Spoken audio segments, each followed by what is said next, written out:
is time to engage. Guys, this is it. We got to the end of Discovery. In more ways than one. And we also got to, sorry, Sonya's taking this kind of rough. We also got to the penultimate episode of the Orville. Mm-hmm. And it's interesting that both of these episodes are time travel-y. Both of these episodes have severe ramifications for what's happening next, but only one of these episodes is going to tell us what happens next. Which is interesting, because we got a year until we find out what's happening next on Discovery. Mm-hmm. But next week, we'll find out what happened on the Orville. Mm-hmm. But let's get into, and here they are, episode 213, Tomorrow and Tomorrow and Tomorrow, Shakespearean quote, and Discovery 214, Such Sweet Sorrow, Part 2, also Shakespeare. Guys, these two seasons, I know we want to mostly talk next week about how these seasons overlap, but holy shit. It just is a lot. Yeah. Like, yeah, they keep kind of coming back together. Yeah. It's like... And the disparity... Who's leaking things? The disparity is pretty huge. I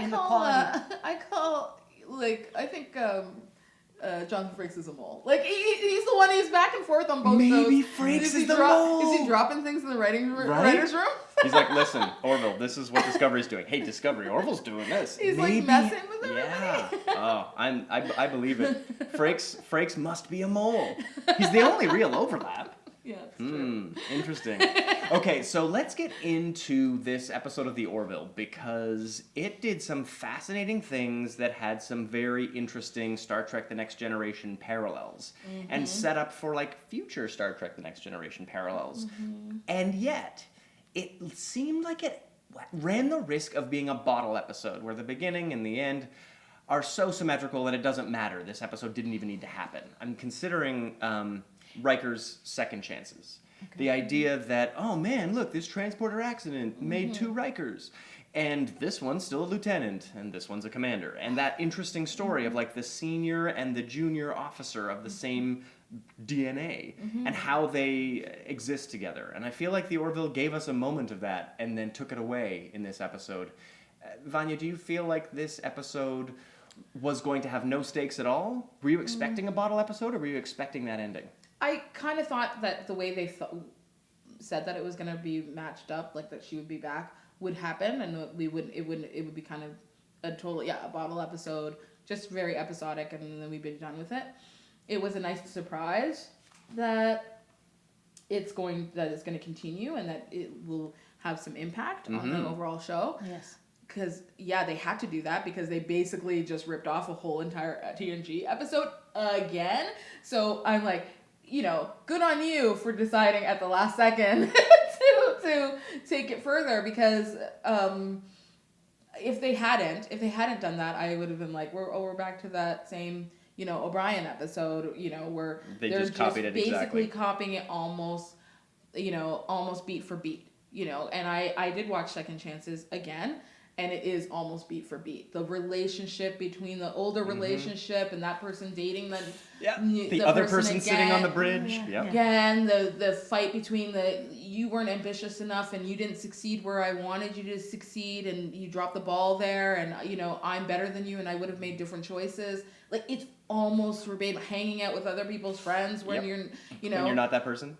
When you're not that person. Having two women have a conversation about where it is going to go, like two senior people, like, the doctor and Grayson, and the doctor and Troy in this instance. It's like almost beat for beat. And I was like, guys, it's like, it's easy. You're really making your jobs easy. So you really better have some consequences and changes. Because it's so easy. It's like, oh, we'll just take this blueprint from TNG and we'll put almost like some of the wording is very much the same between characters, and I'm kind of like, they had to throw that in. Well, ultimately, if you're going to take something that's been done before, you need to improve on it, or at least make it clear that that thing exists. Especially if it's in science fiction. Yeah. And I'm thinking specifically about a lot of things Discovery did this year, whether it was Terminator, or the Borg nanoprobes, or all of Gene Roddenberry's Andromeda. Like, the various things, or Battlestar Galactica, like, the very clear things that already exist that you need to do better if you're going to redo them. And I feel like the Orville, 9 times out of 10, takes it somewhere interesting, and I think Blood of the Patriots is an example of them really just missing the mark. But this one, Sonia, what did you think about the end of the Orville, where this episode changed the timeline in the last 5 seconds of the episode? I was surprised but also pleased at the same time. I think I was expecting it to be a bottle episode, and I almost wasn't going to pay attention to the end. Yeah. Right? I was sort of turned away from it, and then I go, oh, is he calling her? So they're going to do the phone call? Okay, let's see what happens. And then that happened, and so I'm a little nervous now. Yeah. Like, what is to come on the Orville now that they have changed that? So they're not going to have this relationship. Are they going to end up working together because they don't have this relationship?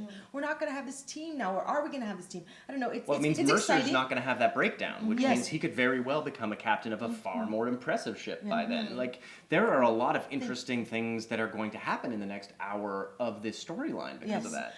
And maybe further down the line. Yeah, so exciting. It's sort of set us up for some surprises and maybe some interesting scenarios. I thought that I think the reason I enjoyed this episode so much is because it was so TNG. That's the thing. I feel like it's hard not to enjoy it when it's a complete ripoff of something we already enjoy. Yeah. You know what I mean? Yeah. Like, and if it and so they have to. They have to make some changes in order for us to take them seriously. Or we'll just be so bored. Yes. Or, bored.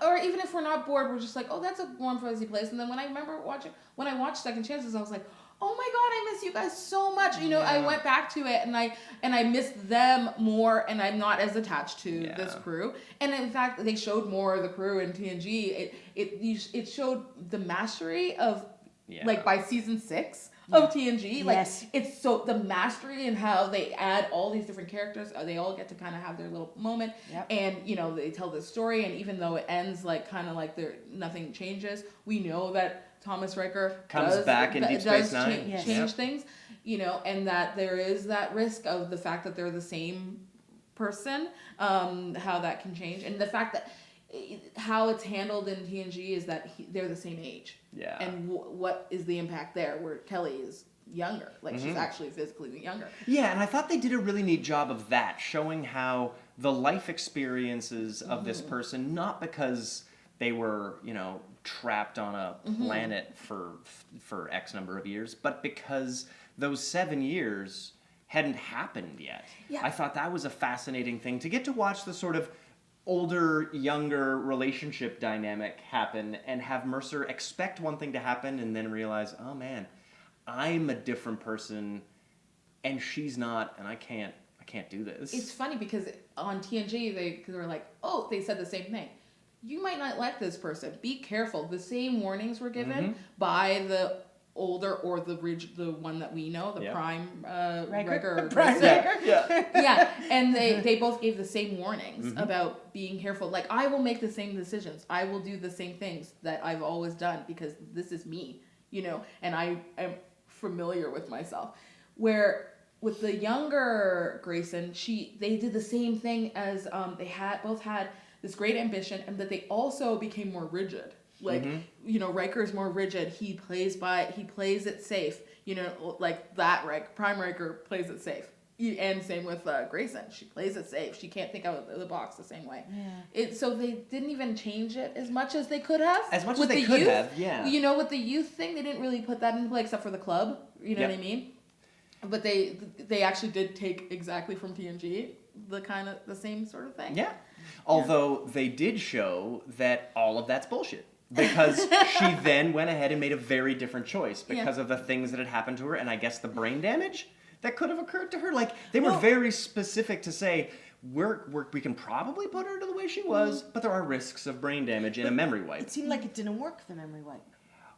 That's the question. Saying. Did she? Did they do the memory wipe, or did it not work? That's I think hopefully what they're going to explore a bit in the next episode, because I don't want to get too much into it in case you're absolutely going into episodes without spoilers. But I read the sort of synopsis of next week's episode, and they're dealing with it. So that's going to be Okay. interesting. All right. I'm Okay. wondering, like, yeah, you're right. It's a good question to ask. Is this Kelly? Did the mind wipe work, but she's just made a different choice as a result of having something get messed She up? woke up on the other side of the bed. Or did it not work and she's made a different choice to change her future? Why suffer for 5 years? You know? And there's this interesting understanding of time that different science fiction shows use in different ways. Like let's take Terminator for example. Time is completely changeable in Terminator. Yeah, the future's not set. The future's not set. And yet there are still certain things that keep happening, which is fascinating in a sort of meta kind of way, but that's more of a storytelling choice, one at a time, than I think an overarching, this is how I want time to work in Terminator kind of, creative decision that was made in the early 80s by James Cameron. I think this is more of a seat of your pants kind of thing.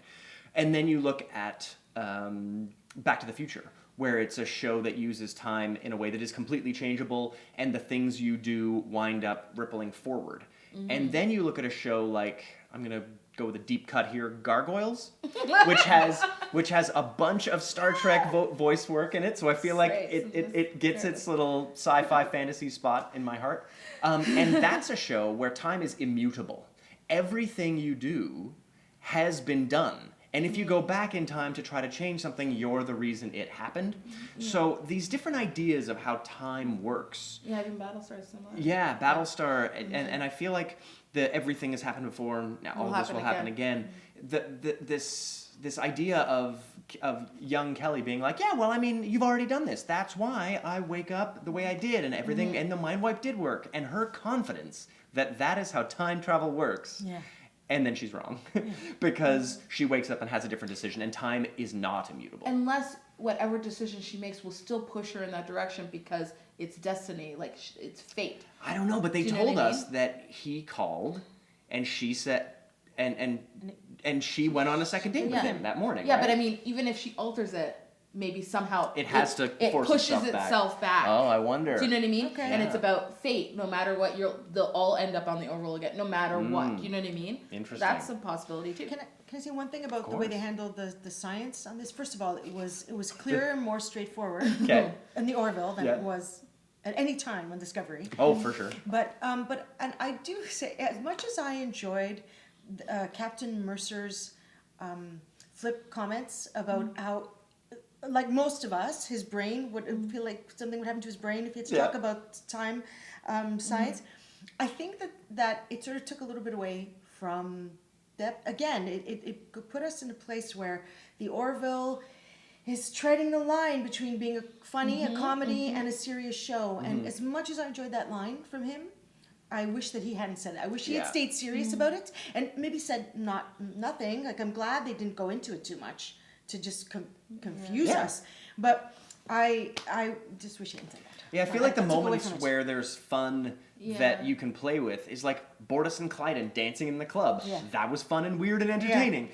And then when Mercer was able to say, oh yeah, I'm just going to sit here and blow my brains out. Like, that was fun and weird, and you wouldn't have been able to do that on Star Trek. Yeah. But it didn't hurt the episode. Yeah. Right. But other moments, I agree, could have been make the tone a little Yeah, they uneven. never know where they're still working on that, and I don't know that it'll ever go away. You know, because I don't think it can. And maybe that's okay. And maybe that's okay.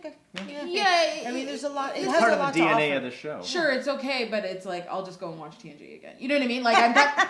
Since they're I don't want to be a jerk or anything, but it's like if I want to just like, you know, I feel like that's great. But he has said that this is a serious show with comedic elements. So the more they lean into like comedy, you know, I'm always like, oh, really? Can you really get away from yourself? Yeah. I was concerned that he would make the decision to really truly try and date her like hard, you know, and I'm glad that they didn't do that because I would have been like, oh, Kelly, you made the right decision all along. Yeah. You know what I mean? That you shouldn't be with this man because he just wants a younger model. Although I gotta say, when she was staring at his drink, I was like, is she gonna roofie this drink? Why is she staring at his drink? And then the ice thing happened later, and I was like, oh, okay, so not that. Yeah. But now that we're done talking about a show where, you know, all of sentient life is under threat from a robot, let's talk about a show where all of sentient life was under threat from a robot, especially with two-parters, and how this serialized Discovery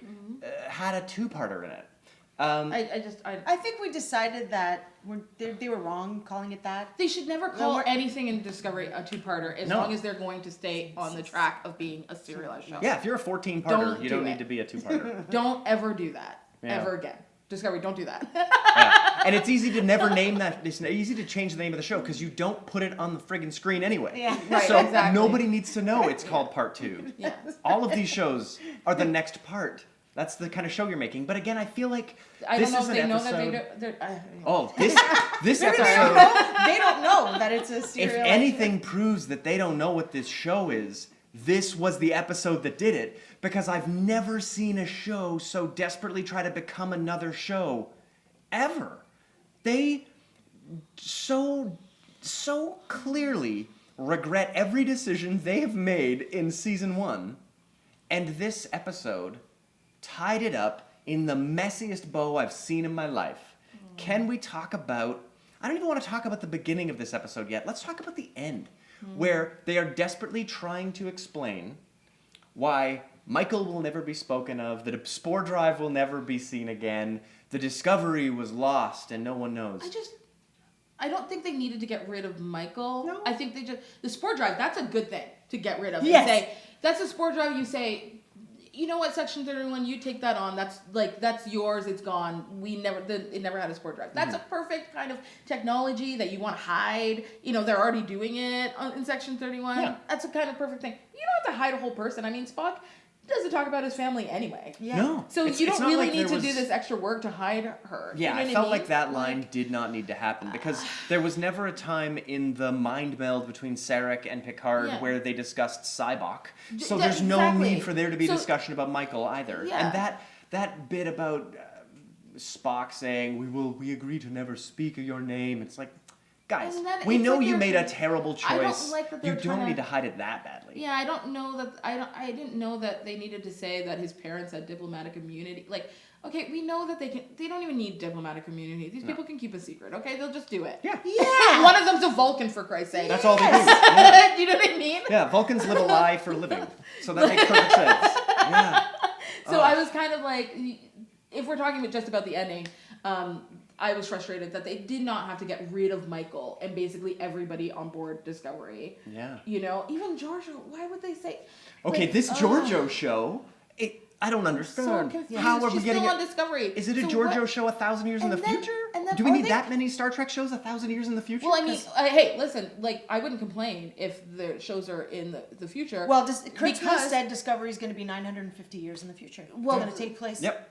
Well, That's- I'm saying, that's the show now. like, I wouldn't necessarily complain because all people are complaining about is that if it's of the time that we are is recognizable to us, then they're not getting it right. So Yeah. if it's 900 They years still in haven't the fixed future, it. Well, I'm saying well- if it's 900 years in the future, they can do whatever they want. That's right. They can do They whatever can they come want. up with whatever they want. But the saddest thing is that they still spent 2 years making Star Trek that takes place at that time Yes. completely frigging wrong. Only Yes, to say Only that it to never then jump 1,000 years yeah. ahead. Yes. Like, guys, you could have done this so differently. Oh my God. So differently. And the funniest thing for me is how many different kinds of sci-fi they managed to essentially bastardize across these episodes. Star Wars. There's so much Star Wars. These like naval warship battle scenes that were blatant ripoffs of Battlestar Galactica with none of the ability to direct that Battlestar Galactica had, Yeah. where you knew what a Viper looked like, you knew what a Cylon Raider looked like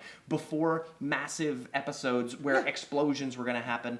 And they, in fact, had the opposite problem that the Orville had when they did their two-parter fighting which was robots. not great Yeah. either. Which because we was- couldn't detect what was happening. That's What right. Orville was. The thing yeah. about that was we couldn't tell which one was the Orville, but we could tell which one were the good guys and which one were the bad guys. Sure. And I gotta say, in this one, I couldn't tell the good guys from the bad guys, from an explosion, from a person flying in a suit. They never showed you anybody in one of the good guy fighters. Why not? All the bad Were guys they were in drones? were drones. Yeah. So Yeah. all the, nothing. There was no attachment to No. this battle that lasted 2/3 of this stupid show. How many times? Whoa, tell us what you really I think. was so mad. How I'm not many that mad. times did Pike? How many times did they have a battle? Oh my God! It's almost the end of the world, and Pike says, nobody's gonna get past us before Michael gets through the Or wormhole. burn him, yeah. Burn him 3 times. 3 times. Why? 1 time was enough. We know what the we know what No. the objective is. Yeah. We don't have to keep repeating the My objective. God. We know what the objective is. The show is very repetitive. And in when that you've got an regard. episode with a ticking clock like that. Oh, how don't the say exact hell- time ever. Don't ever say exact time. I know, Don't because- say 15 minutes because if there's a half an hour left of the show, then we're gonna be like looking at those 15 minutes, and then when it goes over 15 minutes, and you're still or 90 seconds, which was said in Yes, this episode, that's right. and it's well past 90 seconds, and you should be all destroyed, and the entire Enterprise should be gone. Never say exact time. No. They do it a lot on the show. They And just the fact have that a there are- round number. And there are frequently ticking clocks on this show, There's so much and ticking then clock. someone who is like literally needs to push a button to stop everything from being destroyed needs to have an emotional conversation with Yeah. with their brother. Yes. And it's like, no. There was more than one emotional conversation when people were dying. Yeah. Yes. And like more than one where like people were actually just being killed, slaughtered. Yeah. If you want to have these beautiful conversations, guys, Then don't put those don't clocks put them on. then. Yeah. Don't put them then. And they could be like there could be breaks of you could create that you're making it so you could create those moments where Yeah. it's not people being Yeah, slaughtered. and they could have left each other So bad. messages, like, like the others did. But Yeah. I found also. Oh no, I lost my train of thought, guys. No, Control comes to mind. Yep. Can we do? Let's talk about okay. Leland. Okay, well, it was kind of anticlimactic, Leland being killed. Yeah. I mean, and not only, first of all, the fight with Georgiou and Nan, I thought it was strange that Leland is the threat. He is the biggest threat. He's Control, and there's only two people fighting him, kind of as a subplot. Yeah. And then it takes forever to kill him. Way too long. I'm always happy to see Michelle Yeoh kick ass, but it still took way too long. And I didn't need to have that like sexy banter between them. Yes. About beating up Leland and making him scream. I must admit that I did like when he said, "Women, stop speaking." Yes.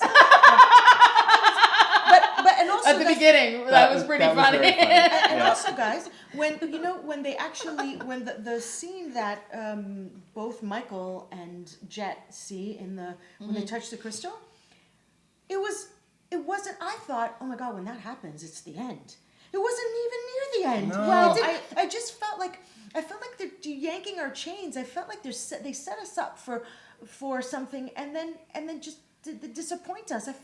Discovery I didn't- consistently does not deliver on something that it has a huge promise. I didn't mind the fact that it wasn't the end, and it made me feel better about them not saying anything because all of a sudden she wasn't there where she was supposed to be. Like in that original scenario, she was on the ship, like she was on the bridge, right? And then she wasn't. That means time had changed, right? Or that the writers got confused again. Which writers on this show being inconsistent is like a minute-to-minute expectation. Find it odd that we're make the writers on Discovery have so much responsibility, and Orville, where he's like saying, let young Kelly Grayson have control, totally, Because she can mess they're- up the entire timeline, and they're like, let her run free because we don't know what to do. Because so there's let her run free. there's no That doesn't make any sense. temporal prime directive from 700 That's years of a true. show. But- So guess what, CBS and writers and CBS All Access and Paramount But and he actually everyone says it- with a horse in this race, you don't get to make this up as you go along. But if you have a captain that says, she could destroy the entire timeline, what should we do with her? Should we put her in a room so that she doesn't fuck up the timeline? Or, we should just let her go free because I don't know if she could do that. Well, no, you do the less risky thing. Well, the You fact do that contain her. the fact that they plucked her out of time and Kelly Grayson did not disappear Yeah. meant They didn't say that though. They just no, but I let think her run that free. much was clear. That much was clear that with Kelly Grayson of the past being pulled away, that doesn't have like a cascading effect what if in Burnham- the way time works in What if the Orville. Burnham and Reno said something, and then as a result of them saying something, altered the timeline in itself to a worse situation. And what if the show indicated that? Like, that would have been interesting. Yeah. If the show, like, gave you this idea. If they had the conversation. If they built that in some way. If the keepers of time stones, who know more about time crystals than anyone, sorry, that would be Endgame. I'm a little excited about Endgame this week. Okay. Pike's keeping his secret too Yeah. about what the future holds. Yeah, which is something it he affects personally him. chose. Yeah. But you know what? I just think they spent so much time on unnecessary things. Just so much we could have had much more interesting, enjoyable experiences with these characters. You know, and what upset me most when we got to the end was, besides this whole this fear of people knowing about Michael. And what happened to Discovery? Well, maybe what happened to Discovery is something they needed to keep hidden, but maybe not Michael. I don't know. I think the spore drive for sure. They need to keep that hidden, wraps. right? And so it time could go to crystals Section 31. and- It's Yeah. all good. Time crystals, It's yeah. all good. I mean, what they're going to do with Section 31, it's what happens in DS9 is going to make more sense. I think.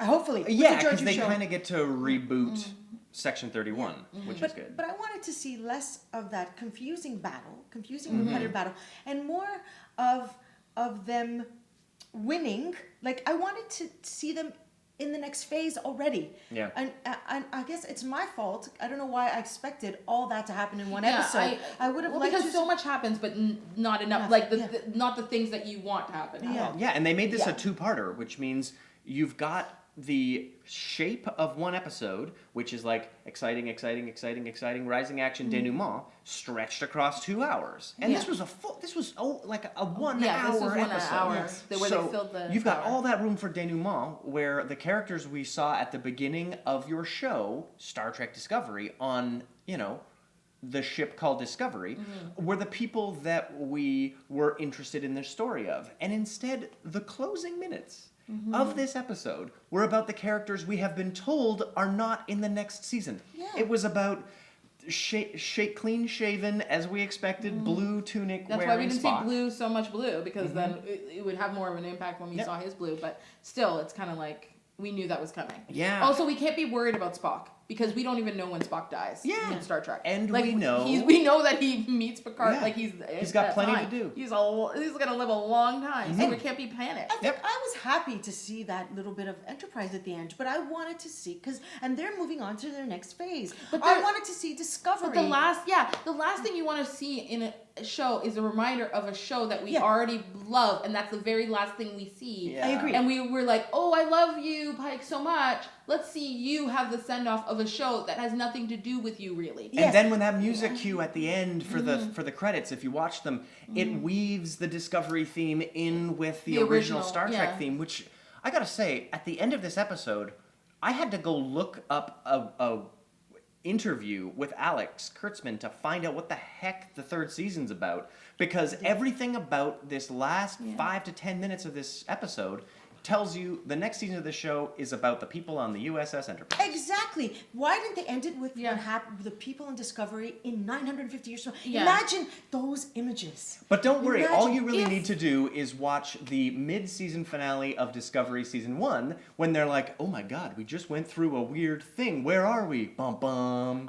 Because if they had done that again, we would have seen that already. Like, this show is running out of beats, think and that- I they're feel only like- 2 seasons in. I feel like what they did was they took Fuller's, like, he probably had like a plan, you know what I mean? A Bible of like some of the seasons that were to roll out. You know what I mean? And because it was supposed to be anthology, the first season was the anthology of the Mutineer. The second season maybe was a whole entire show about Time like, travel. or maybe it was supposed to be Pike. Yeah. Like the whole story of like Oh, Pike maybe. stuff. Yep. You know, on the Enterprise with Spock, but then they had to weave in the Discovery crew now. So Oh, it could have been, maybe. you know what I mean? Like it could have been that, now we're going to go back and see what happened before the cage. Now we're going to, you know what I mean? So Yeah. I'm like, please don't delve into his anthology Bible anymore. Well- now just make your show. Yes. Do you know what I mean? Yes. Don't do that anymore. Or, better yet, delve into his anthology Bible and do it right. Well, because they can't ultimately, do it now. sure they could. They just threw the Discovery into the future, and we already have a show starring Kevin Sorbo that Gene Roddenberry wrote. Yes. Called Andromeda, Which some is people about like. which some people like it. Joking. I've never I'm seen not it. saying I've whether never I seen do it. or I don't. but some people like it, and I feel like Very few people like it. Yeah, very few. But enough that show kept going, and I feel like more people watched it than Discovery because it was on TV. That's true. But the thing about Andromeda is it's about a captain from a bygone era who was trapped and flung through the event horizon of essentially a wormhole. It was at a supermassive star, and so he's caught in time dilation and comes out the other side like an eon later, and the basically time has moved on. And this was an idea that Bryan Singer actually wound up being enamored with when he was considering coming back to make Star Trek, and then he didn't. And there are ideas where, you go past the Federation and you wind up in an interesting time. But does the fact that someone's already made that show and that somebody who wrote it was named Gene Roddenberry makes this whole thing very questionable to me. Because we know, going back to, and I know people have said in the comments, there's no, they haven't seen anywhere indications that this was said on set, but it's because I know people who were on set. The people who directed and were the cinematographers on the first 2 episodes of Discovery were fired for a reason. And they were fired, at least in part, because they were gloating over the fact that they had never seen Star Trek, an episode of Star Trek. They had only watched JJ's movies. And that's why this show looks as objectively incorrect as it does. And Fuller wanted this show to be like retro cool, look like it did in the original series, but update the materials so that, it doesn't look like it's made of cardboard. And we wound up with this glitzy JJ hybrid of what Discovery is now. That is, they call it a visual reboot, but it was also, or a visual reimagination, or however they like to call bald Klingons, And I feel like this is a series that made so many mistakes in hours 1 and 2, and it took them 30 hours to get to the point where they could essentially eject the warp core. Like, they dumped everything about Discovery that they could before they hit the end of this episode. I'm really concerned about the sphere data, because I feel like they stopped talking about the sphere data. And then Georgia was just holding the little thing, and I'm like, where is it? Like, where is it? Like, where's the actual information? Tell us. Yeah. Like, Leland doesn't need to know for you to tell us where it is. And was that a bluff? Was it still on there? Time, I understand that the threat still might be there, and you're not sure. So, okay, let's send Discovery. Still do it. Let's still do it just because it's too risky, and it's like all of... every humanoid's wiped out. So sure. But there was a moment there after she had taken care of the job where control has been neutralized. Where I thought to myself, but hey, we can stop now. Yeah. You don't have to go through the wormhole now. You don't have to say bye to Spock anymore. Everybody's okay. Come back. If Georgie still has the thing, which might be have the sphere data on it, and she's in the future now. Yeah. Maybe she's going to start wreaking havoc. That's the way she's going to be able to come back. And I gotta say, are you basically subjecting everyone 1,000 years from now to be murdered? Like, that's the thing. If you're like, control is on the Discovery, and the sphere data is on the Discovery, let's drop a bomb on 1,000 years from now and send them both there. So I was concerned about that. And then, the fact that she's still on the ship where she's supposed to have another show. Mm-hmm. So, like, how is she going to have another show? And is her show going to be set 900? Are they just gearing up to have everything set 900 years in the future? Because they realized... Except for Picard, because there's no way he could be alive. Right, unless somehow he's shot into the future, too. And everybody's shot in the future. And then they just... I'm so, that's concerning. You know what I mean? Well, I mean, to be fair... time travel in Star Trek has been bonkers. Right. Whether you're flying, that or the fact that you could just fly your bird of prey around the sun, like that's pretty accessible technology, right? Just fly it around the sun, and God knows where you are. And I feel like we're in a time where we see shows that are mapped out far in advance. Mm-hmm. And you watch a show like Battlestar Galactica, where Ronald D. Moore didn't really know what his ending was, and he figured it out, and he got there, and it was satisfying for some and not for others. And then you've got shows like TNG that have like a bookend, beginning and end, that they figured out partway through. Mm-hmm. And then you've got shows like Game of Thrones, where there was a An ending that was handed over before they wrote episode 1, because that is how you plan a story. When you're making something like Game of Thrones, when you're making modern, riveting, well-planned television, you've got a plan. And I feel like it has become startlingly obvious that these people making Discovery have had no plan. This whole time they've been reactive. They've been trying to figure out what they screwed up and then try to fix the thing they screwed up. And then try to figure out what they can squeak by fans and what are they catching too much shit for. And they're constantly trying to balance that. We do know that they haven't had... Well, they've had a plan and then they've had to throw it out a couple times because they've lost showrunners, 3 times now? 3 times? Well, they lost Fuller. Yeah. Then they were running like rudderless for a while, and then they gave like battleground field commands to 2 showrunners that they got rid of, but they were working together. Right. And then all of a sudden, Alex Kurtzman had to show up and kind of showrun the show. And so we know that they haven't really had a plan. You know what I mean? Like, things have been set into motion, then had to be like, okay, well, we have a different idea. And no one ran with the previous plan. They just went with their own new plan. So now I feel like these last 2 seasons, somehow I've been watching like origin story for this crew. This Discovery's crew. It's been like 2 seasons worth of origin story. Like, I don't know how we'll look back on this. I feel like I said this last season though. But then I feel like I don't know if they're gonna change everything. Like, will it be serialized still next season? Like, we really don't know. Will it be serialized still? Will it be episodic? Did you read anything from Kurtzman? I don't know what. Kurtzman wasn't too clear about what's happening next, but the writers have been writing in LA, and the production design team has been like working on what they need to do for next season here, because they begin shooting, I believe, in the summer. So whatever it is they're going to do, they will need to figure out how much they need to listen to us now, because they've reset everything again, and I feel like they had the opportunity when they hadn't yet shown us the bridge of the Enterprise. They had to recast Pike. Jeffrey Hunter's not around. That's fine. They had to recast Spock. I guess they could have brought in Zachary Quinto if they wanted, but he's expensive. So they had their choices where they could have made people look like people to even things out, and they decided to change those things. But then when they were going to give us the Enterprise, and the only thing they decided to do was give us some orange, give us some steps. And everything else about this is a completely unrecognizable, glitzy, glamorous, I weird know thing. you hate it. I don't mind it. I can't really stand like it. Nothing is going to age quite so badly. And I know the folks at Moss LED are not going to love me saying this, but nothing's going to age as badly as stairs with LEDs on them, beside railings filled with LEDs, beside chairs where you're sitting on LEDs, as I'm sitting in front of LEDs.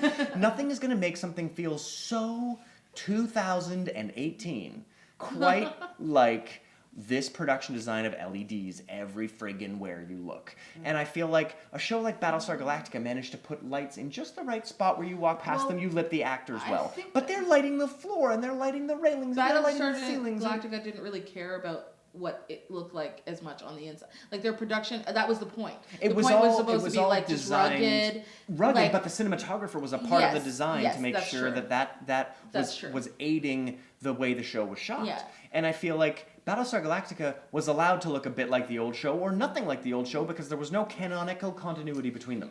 It seems to me that they're trying to go for an age group that doesn't have, or a large part of the audience are going for, is an age group that maybe hasn't had the experience or not connected to other forms of Star Trek. To the canon. Yeah. And so that's fine. Can do that, but I feel sorry for people who didn't watch any other Star Trek coming to this and thinking this is Star Trek. Yeah. Because it's not. It's a very deficient version of it. Star Trek can be so wonderful, and there were some moments in season 2, right? It had some moments. They had some episodes where it wasn't too much, and the dialogue worked. You know, things were tight. Yeah. And I mean, a broken clock is right twice a season, it seems, because last season there was that mud episode that with the time crystals, and as dumb as the time crystal idea is, and how non-canonical that is, it was a fun, smart, wacky, weird, little bottle episode of Star Trek, and it gave us time crystals that they certainly exploited this season. And I feel like New Eden was a great example of that in this season, where we had that great away team, and we had a really cool Star Trek episode. And in their attempt to make a great big arc, they're not really giving themselves the pockets they need to make build Star the crew Trek. too, to actually have us relate to the crew. And Yeah. yes, In some exactly. way. And also at some point in this last episode, they shifted it. So she wasn't coming back from the future. She was sending the signals from that moment, and then all that shifted, and then they sort of went back to the signals. And I would have liked more time on that, for example. Like sorry, you just made me think. No, that's a moving very- away from that's a what you really were good- That's a saying. very good point. Yeah, because to me that's very Star Trek. Like the signals, like I relate to that. I don't know. I connect that to Star Trek, like being like a Star Trek episode. If we were to focus on the signals, I agree with that completely. But I find it really dumb. Sorry, go. No, Red Angel. Oh, Yes, yeah. you were right. You nailed it. Yes. It's true. But I must say, the fact that she was trying to go into the future, and the only reason she didn't was because the machine wouldn't let her, was a bit too Deus Ex Machina. Because there should have been an actual narrative reason for her to choose to go back and do those things. Why was the suit making the story choices for us? The suit is not sentient. It hasn't given us any indication that it's able to do that. If it was like somehow filled with the sphere data and then was doing that, sure. But the suit shouldn't be the reason your story happens without explaining why the suit is the reason your story happens. yeah. It's a time traveling device. It goes where you tell it to go. It's not like, oh shucks, my flux capacitor's out of sync. Like that wasn't built into it as like Doc Brown's machine's not working. I didn't mind it so much because I felt like it was a way of saying that her and Spock need each other to brainstorm the situation so that he could kind of help her with, oh, you have to go back. Like that brought them even closer together in the last moments, that they rely on each other in that way. So I didn't mind it so much in that regard because we got that. But we could have had more, right? We could have had more of them it's together weird. trying to figure it out. The places where we need more of something are all seem to get downplayed by other things that we need less of. Yes. Yeah. Like we needed less of Burnham being the reason that Spock is friends with Kirk. Yes. Like, we did not need Burnham to be like, go, find your opposite. Yeah. Like, You're my balance. No, we don't. No. And that's not actually true because her and Spock aren't opposites. No. They're actually very much the same. And they actually do well together. They're actually a very good team. So that advice is like not necessary to his like overall growth. yeah, because honestly... Because he's growing right there with somebody who's very much like him. Well, and the writer said, yeah, absolutely, she's talking about Kirk in that moment. But the funny thing is, the writers know so little about Star Trek that she's not talking about Kirk. Yeah. She's talking about Bones. Yeah. Bones Bones is the opposite. the exact Kirk opposite. is the center. They're like- these people who write this show don't know 'cause anything that's the first about thing I this thought show. about too. Is like, oh, Bones. But they're like a trifecta. They you can't really have like the three of them make work. up like almost the whole. When I saw that, I just couldn't believe that the showrunners were like, yeah. Well, that's we're throwing to Kirk. And it's They're like, also coming from the JJ universe where Yeah. Bones and there's not enough Bones and Spock as that's like right. or the three of them as a unit. You're right. So it's kind of like they just kind of like, oh yeah, it's just Kirk. You know what I mean? yeah, the movies star Kirk and then star. I mean, all they have to do Uhura though, with- they don't even have to watch all of Star Trek in order to get that understanding. All they have to do is watch the movies. They didn't even want. Yeah, I mean, the movies would be helpful, but it's No, just to get that but it's just relationship between the three It's of just them. 3 seasons of a show, guys. know. You don't even have to watch. So much of Star Trek happens in the future. Just all you had to do was watch 3 seasons of the original series. Yeah, Yes, exactly. That's true. God. That would have been better. So That would have been better. I think now that we've discussed how Disgusting. badly this was handled as Star Trek, Yes. I think it's time to talk about whether Discovery, not the season. We're going to talk about the season of Discovery next week when we can compare these seasons together. But let's talk about this episode of Discovery. I'm sure they think they're waiting for a surprise, man. Right? Yes, I'm sure they have no idea what we're going to What see. are they next going to think? week. So, Sonia, did Discovery trek it or wreck it for you this week? No, it wrecked it. Okay. It wrecked it. It wasn't nearly enough Trek for me. There was not enough Trek. It was bad. It was also a bad science fiction show, and I was really, really disappointed. I set myself up. You know, I wanted a lot to happen in this episode, and maybe I didn't set myself up. Maybe No, don't maybe worry. it's not my fault. You can put the blame squarely Okay. on the shoulders of Alex Kurtzman. I just felt that we you know, we have become attached to these characters, right? We do this every week, and we're, you know, and there are all kinds of fans out there who love the show, or at least who are devoted to it, like we are. So we've become attached to them, and sort of they took away a chance for us to spend the last moments of them in this context, and also it would have been so much more satisfying to see them, to find out where they are next. I can't believe we have to wait a year to find out, you know, wherever they are, and just see their faces in that space. I feel like it's not even a bad choice. I think it's an objectively incorrect choice for the season finale of a show that drastically changes it. Take the second season of Battlestar Galactica, the beautiful ending of the second season of Battlestar Galactica, where the show changes drastically. And if you haven't seen it, I'm not going to spoil it now because it's too good for me to spoil it. But it gives you the new normal of the show. And it's heartbreaking and brilliant, and you care about the characters and you're there with them. But the fact that this show has already done the beat of, oh boy, we just shipped ourselves to somewhere weird. They backed themselves into a weird corner with this episode where they couldn't do that again. And so, I mean, they could have, I guess. But they chose not to do it again. But Vanya, do you feel like this episode, and I'm not the season, but this one two-parter, part 2 of Such Sweet Sorrow, did it trek it or wreck it for you? People are gonna think that I don't make this choice lightly, you know, because I feel like I like to champion this show because it's Star Trek, and if you're gonna push the envelope of something, don't make it derivative of all the things we've seen before. Make it new. Make it something brand new, and if you're gonna even push it 950 years into the future. Yeah. But I'm gonna say it wrecked it, and that's really hard for me to say. I know, because I did not like the episode. Like, you guys didn't actually like the episode, but I actually liked the episode, and I still have to say it wrecked it because they didn't even let us say goodbye, and it wasn't even about to the crew. Yeah. To me, part of Star Trek is the crew, and we were saying bye to the wrong crew. Yeah. You know what I mean? I've already said goodbye to that crew. You know what I mean? I just felt like of everything, all the mistakes that we can point out, or even all the wins that they might have had. For me, there were some wins in this episode.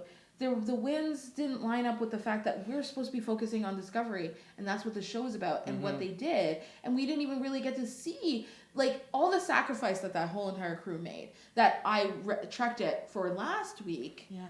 We didn't even get to see their journey. Yeah. Do you know what I mean? So there was a lot of time spent. I would have rather less time spent on Enterprise and seeing where they ended up. And it doesn't even have to, and you can still have a cliffhanger. Yes. Even if we see where they're flung. It would be like if we watched the first episode of Voyager Caretaker, and then they got launched into, another quadrant, but we didn't actually get to see what quadrant they landed up in, and that we didn't even get to see they were stuck. We were just like, okay, they went somewhere. Yeah, exactly. That would be awful. So I'm gonna say it wrecked it, even though I didn't want to have to be there. I want to be able to track the whole entire 2 parts, which is ridiculous in a series, but whatever. That's fair. That's where I'm leaving it. Sorry. Okay. So, Matt? I'm going to say that this episode of Discovery, and I spent a week somewhere between excitement and anxiety about what was going to happen with this episode, and it disappointed me so hugely that it wrecked it in a way I've never seen before. This is the biggest Trek wreck I have seen Discovery do, because not only did they pull the chute on their show and admit that they made a horrible mistake making this show. Yeah. I prefer, if you make a mistake, lean into it and say, listen, guys, deal with it. This is Trek now, because they said that to us over and over and over in the first season. And here they are at the end of season 2, they don't even like their show. They don't even like their show. And so they pulled the chute on it. And I lost so much respect for it.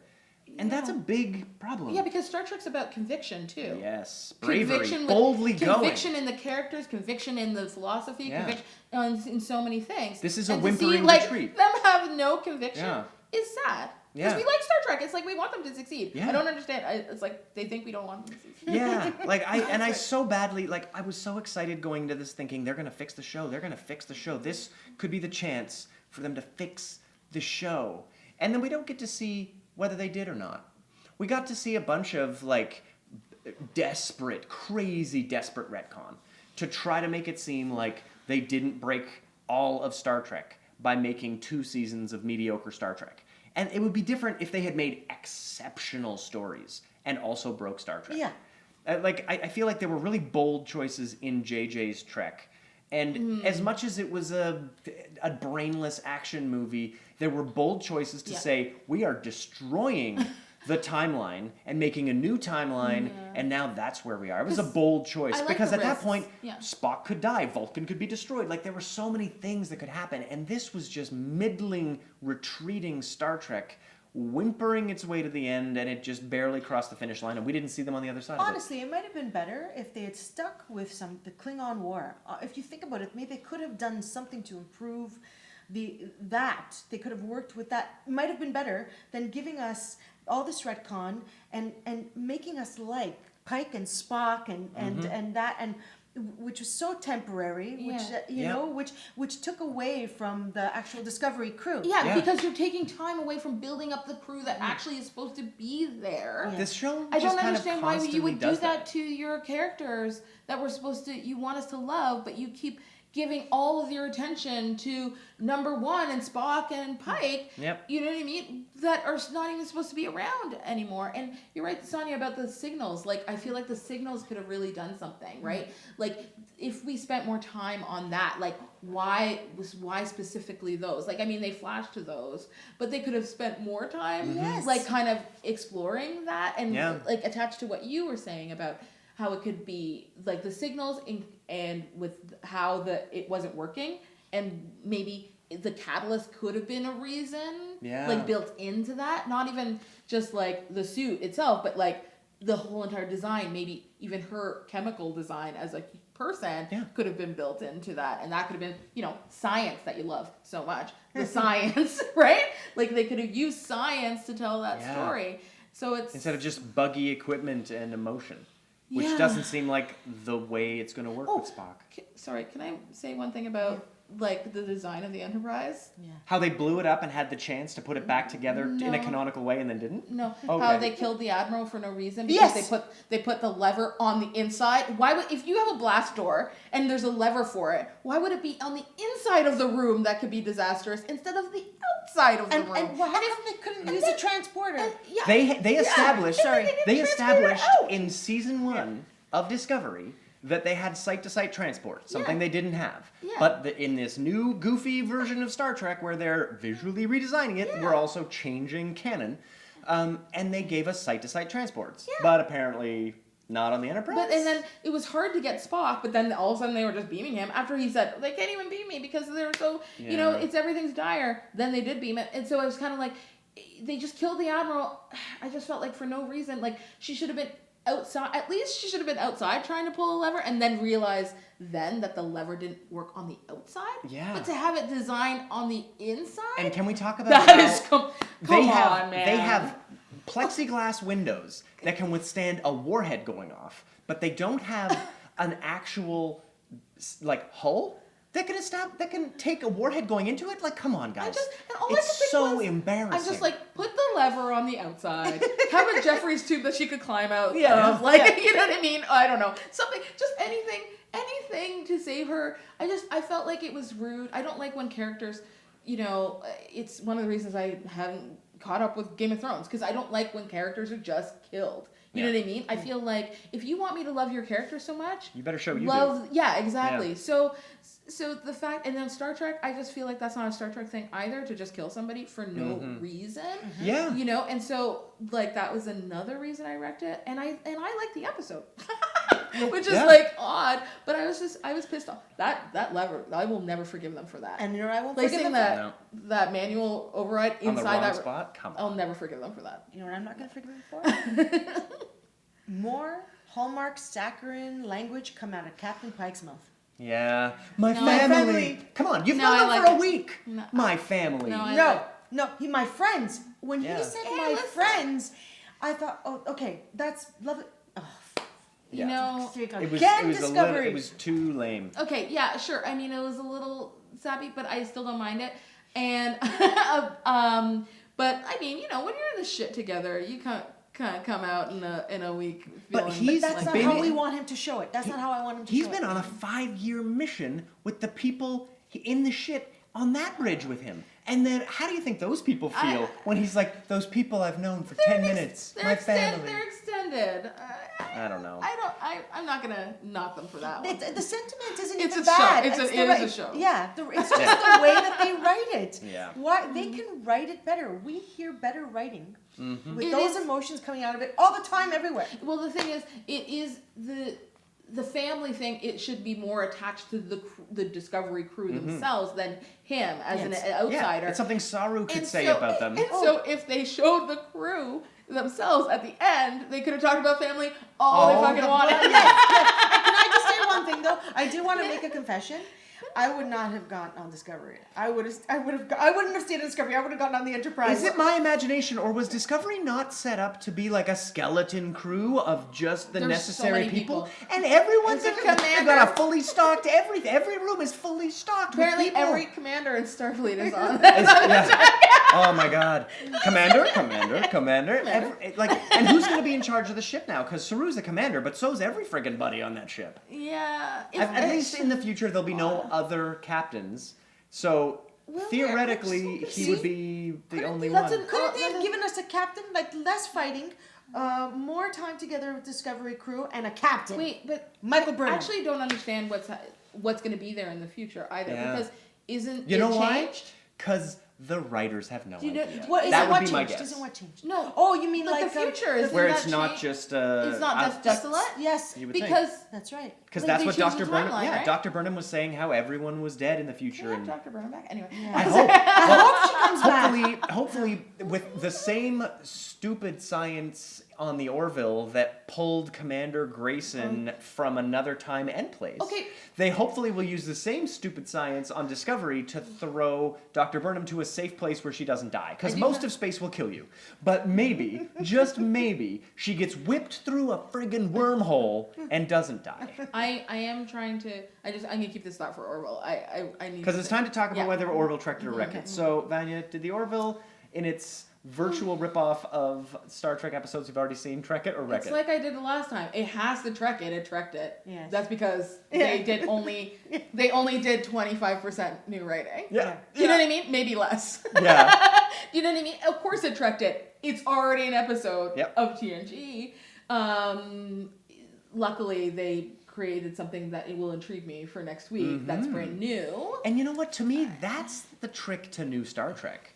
New Star Trek where you can't watch every episode out of order, but bottle episodes are bottle episodes, and you can watch any episode anytime and be into it. Yeah. I think in that way, the Orville has cracked something that Discovery's been like stumbling to try to make new Star Trek. Listen, I want Discovery to be fresh. I think that my problem with the Orville is that it's too much TNG Yeah. because Deep Space Nine changed Star Trek.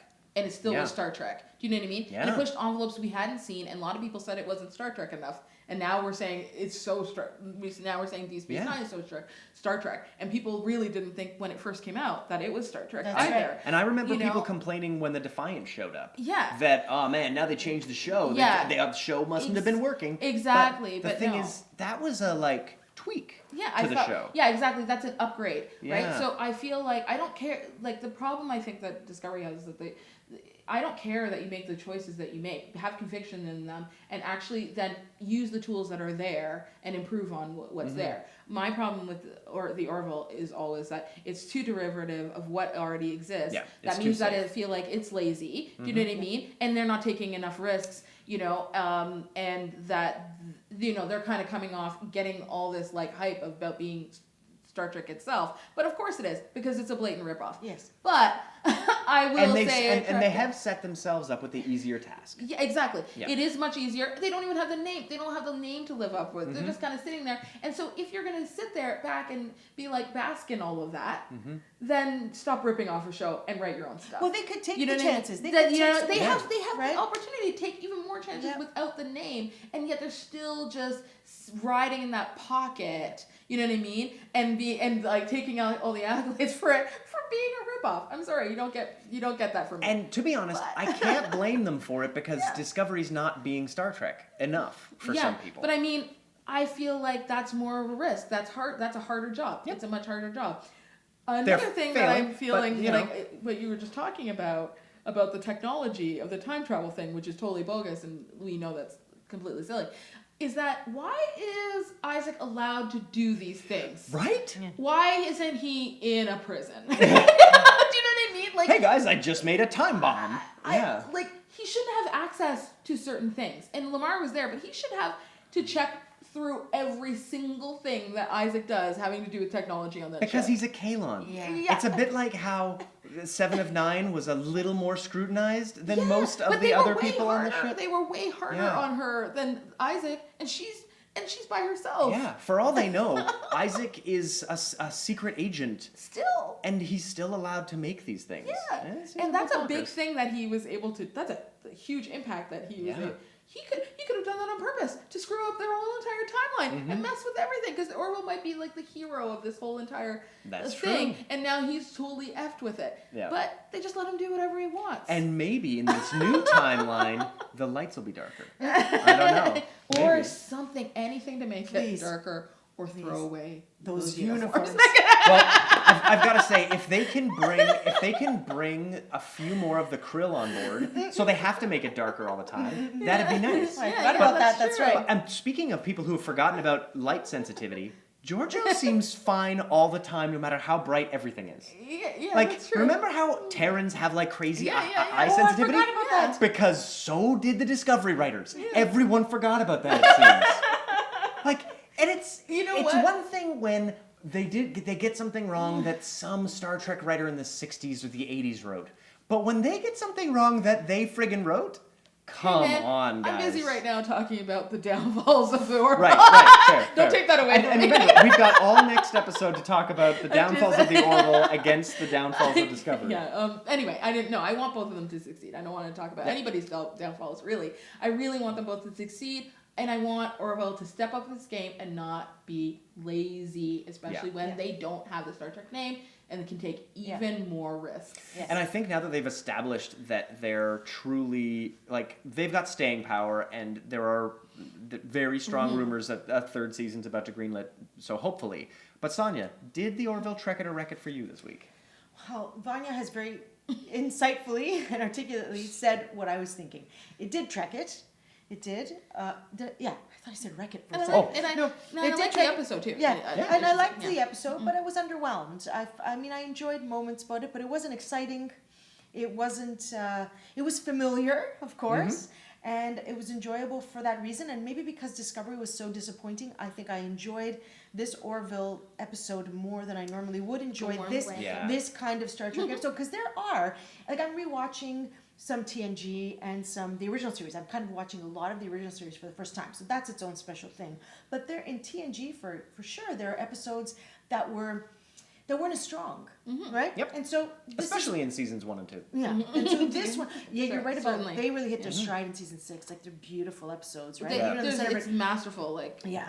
it's not. So, so this one was an underwhelming Star Trek episode for me, and I everything you guys said, the lighting, the uniforms, taking chances, getting the tone correct, a little Yeah.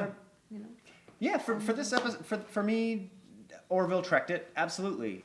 It was, everything about the DNA of this show in this episode felt like Star Trek. I agree, it could be taking more chances, and they have set themselves up to have the best of both worlds, the most comfortable possible position, Yeah. where they can be as Star Trek-y as they want, and then they can be as un-Trek as they want, because they're not Star Trek. So they can dance around that in a way that Discovery can't.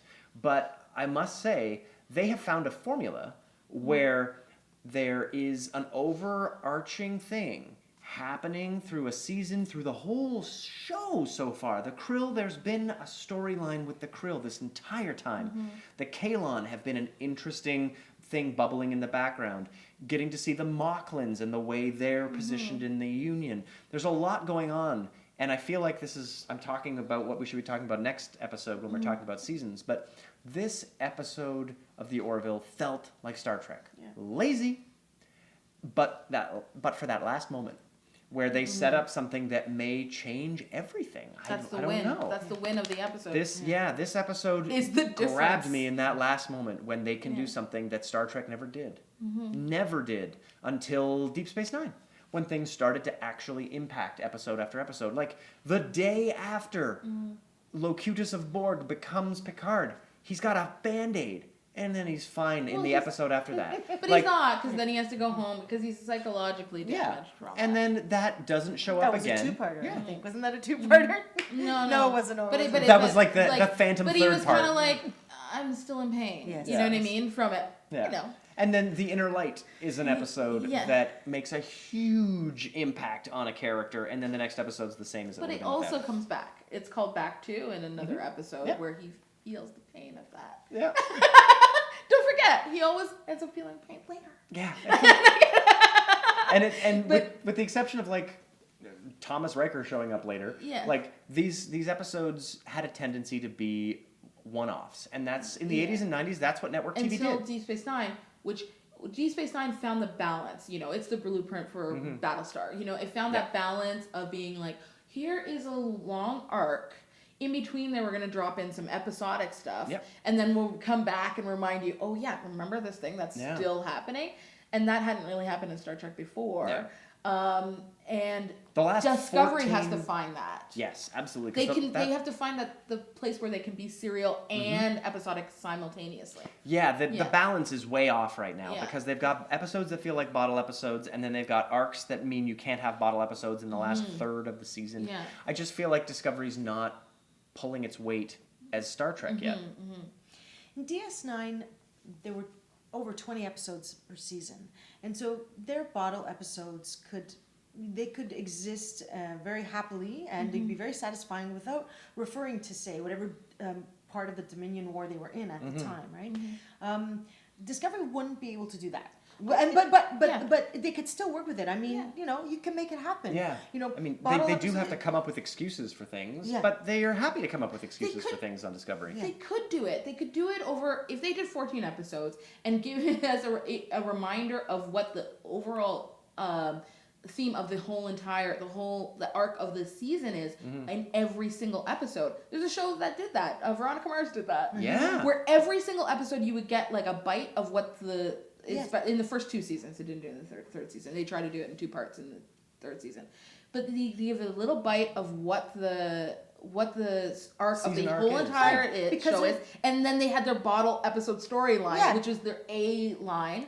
And then the latter half of the season, then it all the main arc was the A line the whole entire time. Like those last few episodes were the A line. Because there's always there's different obstacles when you're trying to resolve whatever issue that if you they create. plan, if they had a plan. If they plan, they can do 14 episodes of some episodic episodes and with the arc. Season arc. Well, and if you've been enjoying this conversation about how seasons work, guys, you are in for a treat next week because we're going to talk about the Orville's finale, but we're also going to bring in this idea of how the seasons of these shows are working together. The common elements, the different elements, what makes one work, what makes one absolutely not work. And so it'll be a fascinating discussion that I'm really looking forward to because I just got caught up in this today. I'm going to bring notes. Oh, we're going to need notes because we're talking about 28 hours of television next week, and we're going to try to give the Orville its special due because that is going to be an interesting finale by all rights. Yeah. So, guys, I'm looking forward to next week. And plus, oh my God, it's the week of Avengers Endgame, and there's Game of Thrones happening. Nerds, it's a lot. This is a lot. My nerd heart is going so fast. Yeah, it's fluttering. I can feel it from here. It's a very exciting time. So, guys, we're looking forward to seeing you next week, and we'll catch you then.